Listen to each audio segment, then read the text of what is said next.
Hold on, Canucks Nation. Are you feeling that tremor? That sense of a pivotal moment approaching? Because right now, the Vancouver Canucks are on the precipice of an offseason that could redefine their very future. Heading into this offseason, the Vancouver Canucks are a team with more needs than a toddler in a toy store. Top 6 talent, especially a couple of elite two-way forwards and reliable depth scoring, are high on the wish list. And hey, a few more Sam Bennett types who can play anywhere in the lineup wouldn't hurt. Oh, and a little extra snarl on the back end? Yes, please. And let's be honest, many fans are quietly hoping for a fresh face at the very top of the organization. But amidst this laundry list of demands, there's one thing the Canucks might surprisingly not need: another left shot, puck-moving defenseman capable of quarterbacking a power play. Yet, the hockey gods, it seems, have a twisted sense of humor. Because there's one out there, a highly skilled rear guard who's currently unhappy with his situation, and who incredibly seems to be campaigning for a ticket home. The homecoming dream. Bowen Byram to Vancouver? Enter Browen Byram, the talented British Columbia-born defenseman who once lit up the WHL for the Vancouver Giants, racking up points with dazzling regularity. Byram was a prized prospect, ultimately drafted 4th overall by the Colorado Avalanche in the 2019 NHL entry draft. His early career, however, has been a roller coaster. A mix of tough injury history, including some concerning concussions, combined with Colorado's incredibly stacked defensive depth chart featuring capable left-shot defensemen like Devon Toews and Samuel Girard, not to mention power play maestro Cale Makar, limited his opportunities to truly shine. After winning the Stanley Cup with Colorado and performing admirably when he wasn't sidelined by injuries, Byram was traded to the Buffalo Sabres in exchange for center Casey Mittelstadt. The Avalanche, in a classic trade from a position of strength to address a weakness move, sent Byram to Buffalo, but the script seemed eerily similar. Once again, Byram found himself behind two elite left-shot defensemen in Rasmus Dahlin and Owen Power on the depth chart. Still, he acquitted himself well, putting up a respectable 38 points in 82 games last year. Then came the bombshell. News broke after the season that Byram had formally requested a trade from the Sabres. And then the plot thickened even further, with reports emerging that he actually would like to become a Canuck. The defensive dilemma: a square peg in a round hole? Now, this is where things get complicated for Vancouver. The Canucks currently boast Quinn Hughes on the left side of their defense core, a reigning Norris Trophy winner and arguably the best defensive defenseman in the league. For now, anyway. They also have a reliable veteran in Marcus Pettersson on the left. And let's not forget Elias Pettersson, the defenseman, not the center, who appears poised for full-time NHL minutes soon. So, why would the Canucks pursue another left-shot, puck-moving defenseman? Is this a long-term strategic play?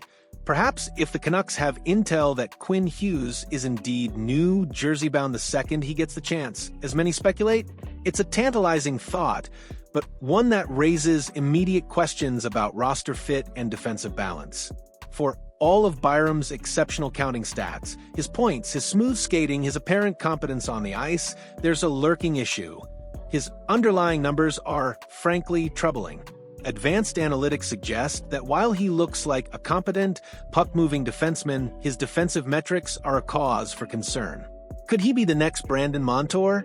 An offensive playmaker who dramatically rounds out his defensive game once he leaves a less structured environment like Buffalo? It's certainly a possibility, a hopeful scenario where a change of scenery and a new coaching system unlock his full potential. However, the flip side of that coin is equally plausible.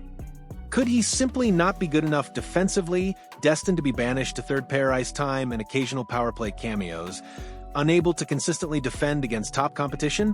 The reality at this precise moment in time is that acquiring Byram doesn't immediately scream, makes much sense for the Canucks' current needs. Yes, he showed he could play on his offside with Dahlin in Buffalo, a valuable versatility. But analytical reports also show that in his time away from the Sabres' star defenseman, Byram was consistently crunched defensively, struggling without Dahlin's elite presence to support him. Could he, and Elias Pettersson, the defenseman, form a strong, complementary D pairing that truly supports each other's strengths? Potentially. As a fan, I wouldn't hate seeing that experiment play out. But it's far from a guaranteed success.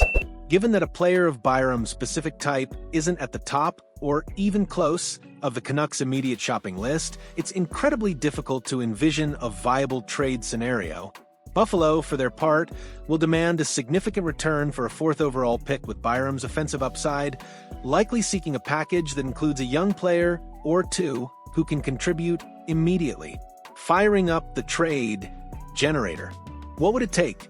Since a real-world trade is a complex negotiation, let's fire up our completely made-up trade generator and consult some sources to explore what it might actually take to bring Bowen Byram home to Vancouver.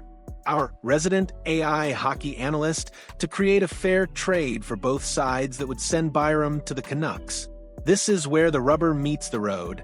What kind of package would satisfy Buffalo's desire for immediate impact and future assets, while not completely stripping the Canucks' cupboard bare of the very players they need to build around their current core? The potential acquisition of Bowen Byram is a fascinating enigma for the Vancouver Canucks. It's a move that defies immediate logic in terms of current roster needs, yet offers a tantalizing what-if scenario for the future. Are the Canucks willing to gamble on Byram's potential to overcome his defensive shortcomings and injury history, especially if it means sacrificing assets that could address more pressing needs? Or is this a strategic long-term play, anticipating a future where Quinn Hughes might eventually move on? The offseason is heating up, and the Canucks are clearly in the thick of it. Will Byram be the surprising piece that falls into place? Or is this just another fascinating rumor in the chaotic world of NHL transactions? What do you think, Canucks Nation? Would you want Bowen Byram in a Canucks uniform, even with the current defensive depth and his underlying numbers? Let us know your thoughts and your own trade proposals in the comments below.